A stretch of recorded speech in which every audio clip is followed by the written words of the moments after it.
Alors aujourd'hui, je voudrais faire une petite réponse aux commentaires que j'ai eus sur ma dernière vidéo, où j'expliquais que j'ai arrêté de travailler à l'âge de 45 ans, là, ça fait 3 mois. J'ai eu beaucoup de commentaires, beaucoup de retours. Alors beaucoup de retours bienveillants, hein, d'ailleurs je vous remercie, beaucoup de soutien. Mais il y a toujours comme ça quelques messages qui interpellent, voilà, il y a une sorte de petit tacle déguisé. Alors ce qui revient souvent, c'est oui, mais toi t'as pas de femme et pas d'enfant. Alors t'as pas d'enfant, oui, ça je m'en suis jamais caché. Euh, Moi, je pense que personnellement, c'est une erreur. C'est une erreur de mon point de vue, hein, de faire un enfant. Pas dans l'absolu. Mais je pense que si tu fais un enfant, tu fais le choix tu fais un choix de vie, quoi. Et c'est sûr que c'est pas compatible avec une recherche de liberté. Ça veut dire que forcément, si tu construis une famille, ben, c'est un engagement sur du long terme. Tu vas devoir financer tout ça, en fait. Tu vas devoir forcément t'impliquer toute ta vie dans cette relation. Enfin, du moins jusqu'à au moins que l'enfant soit assez grand pour faire ses propres choix et être indépendant. Mais tant qu'il n'est pas indépendant, c'est sûr que tu ne peux pas chercher une liberté financière ou autre. Donc oui, ma vidéo elle s'adresse soit à des personnes qui n'ont plus d'enfants à charge, soit à des gens qui n'ont pas d'enfants. Et alors le coup du toi t'as pas de femme, ça me fait rire parce que déjà, qu'est-ce que vous en savez? Et pourquoi ça serait incompatible en fait? C'est ça qui m'interroge, c'est pourquoi le fait de dire que j'ai arrêté de travailler, forcément voudrait dire que j'ai pas de femme. On a l'impression qu'une femme elle a besoin d'être entretenue et que si moi je peux pas l'entretenir, et ben j'ai forcément pas de femme. Euh, Ça me fait rire. Alors après j'ai eu des retours sur le fait que le travail ça peut être aussi un moyen d'épanouissement, qui donne du sens à la vie. Alors je suis pas d'accord avec cet argument. Je vois pas en quoi un travail pourrait donner du sens à sa vie. C'est vraiment, enfin, ça peut, mais je trouve ça vraiment triste en fait. T'as beau me dire, je sais pas moi, que tu t'épanouis, t'es policier, t'es épanoui, mais si je te dis, je sais pas, si ton salaire est de 2 000 € et que je te dis, bah demain je te donne 2 000 € tous les mois, et est-ce que tu vas continuer de travailler? Si le fait de travailler, ça t'apporte plus d'argent, est-ce que tu travaillerais gratuitement si moi je te donne 2 000 € par mois? Ben, tout le monde dirait non. Tout le monde dirait, ben non, je ne vais pas travailler gratuitement. C'est là qu'on voit la limite en fait du raisonnement. C'est que moi j'aime bien pousser comme ça le raisonnement jusqu'au bout et dire ok alors si je te paye plus, est-ce que tu continues? Alors l'argument ça serait forcément ben non parce que j'ai besoin d'argent. Mais voilà, si je te dis ben demain je te donne 2 000 € par mois, et maintenant tu as le choix maintenant de travailler ou pas? Ben non, non. Donc on voit bien que c'est faux. Si jamais c'était vraiment épanouissant pour toi, si vraiment ton métier ça t'apporte du plus au-delà de l'argent, tu accepterais de travailler entre guillemets gratuitement. Donc, donc le raisonnement il tient pas. Et il tient pas, et je pense que les gens qui affirment ça sont dans une sorte de déni. Je pense qu'ils sont obligés de mentir à eux-mêmes pour accepter le fait qu'ils n'ont pas d'autre choix que de travailler en fait.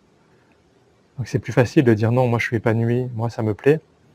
Alors je dis pas qu'ils mentent. Je dis pas qu'on ne peut pas prendre plaisir au travail. Je dis que c'est un plaisir euh, par la force des choses. C'est sous la contrainte. Bien sûr que quelqu'un en prison, il peut passer des bonnes journées, ça pourrait arriver. Il peut se faire des copains, il peut très bien trouver des petits moments de plaisir. Et de là à dire qu'il préfère rester en prison plutôt que de la liberté, j'y crois pas. Ensuite, il y en a qui m'ont parlé de mi-temps. Alors j'en avais parlé dans ma vidéo précédente, que ce serait peut-être la solution, le mi-temps. Et en y réfléchissant plus, je me dis que ça peut être vraiment une bonne solution pour les personnes qui n'ont pas économisé comme je l'ai fait moi. Moi, j'ai économisé pendant 20 ans et en vrai, j'avais pas assez d'argent vraiment pour faire ce que j'ai fait, hein. C'est vraiment léger. Moi, je sais que j'ai les ressources nécessaires pour m'adapter, pour arriver à me faire des petits revenus. Je suis propriétaire. Je vais essayer de mettre en location Airbnb l'été, sachant que je suis dans le Var, que ça va se vendre bien. J'ai de la famille chez qui je peux héberger. Donc voilà, j'ai des moyens comme ça de me faire des petites sources de revenus. Je sais que j'ai encore un peu de marge dans mes dépenses. Euh, je sais que je vais pouvoir m'adapter. Mais ceux qui auraient comme ça une soif de liberté, qui rêvent de se dégager plus de temps, de se dire que le travail, c'est pas non plus, c'est pas une vie. La solution, ça serait, je pense, euh, à partir de 40 ans, de commencer à mi-temps. Je pense que à 40 ans, normalement, si on a bien fait les choses, on a, on a déjà la voiture, on a déjà l'appartement ou la maison, on est propriétaire, même si c'est à crédit. Et je pense que en réduisant les dépenses, il faudrait se mettre à mi-temps pour concilier argent et temps. Il faut bien vous dire qu'entre 40 ans et 60 ans, c'est vos 20, j'allais dire plus belles années, mais vos 20 prochaines plus belles années. Parce que les plus belles années, malheureusement, c'est entre 20 et 40, et elles sont passées. Alors je ne pourrais pas dire à 20 ans, je ne conseillerais pas de 20 ans à 40 ans de profiter. On pourrait faire un mi-temps, hein, dès 20 ans. Soit vous faites un mi-temps toute votre vie, pourquoi pas, c'est un bon compromis ici. Mais je trouve que 40 ans, c'est un bel âge parce que vous aurez connu la pénibilité jusqu'à 40 ans. Et à 40 ans, vous soufflez et ça vous laisse quand même de belles années pour profiter. Je ne sais pas pourquoi les gens ne le font pas. Il n'y a pas beaucoup de gens qui passent un mi-temps, hein. Il y en a qui le font, mais je ne sais pas pourquoi c'est pas plus répandu que ça. Pourquoi les gens veulent continuer à travailler à temps plein. Quand je vois des fois quand même des... Là, je vois dans ma famille, j'ai un oncle qui est mort à 55 ans, qui avait une entreprise. Et là, il commençait à peine, hein, depuis un an ou deux, d'envisager de revendre son entreprise, d'avoir une sorte de retraite. Et malheureusement, il est mort avant. Et on voit souvent des personnes comme ça, à 50 ans, 55 ans, qui décèdent et qui avaient des beaux revenus, une belle situation. Et je trouve ça vraiment dommage, quoi. Tu vois des gens qui se sont investis tellement dans leur métier, au final, ils n'ont pas profité de la vie. Pour moi, voilà, la vie est tellement à l'auto. À partir de 40 ans, tout peut arriver. Même avant, mais si à 40 ans, vous êtes encore vivant, vous êtes des survivants, ben c'est le moment de relâcher, en fait. De se concentrer sur l'instant présent, profiter des belles journées comme aujourd'hui, un mois de mars ensoleillé. Voilà, je ne sais pas si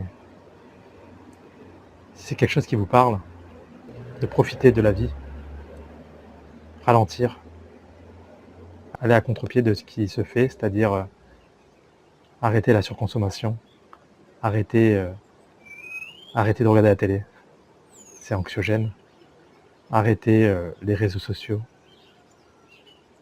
et consacrez-vous à des choses plus simples, plus naturelles, revenir à des choses qu'on a connues quand on était plus jeune.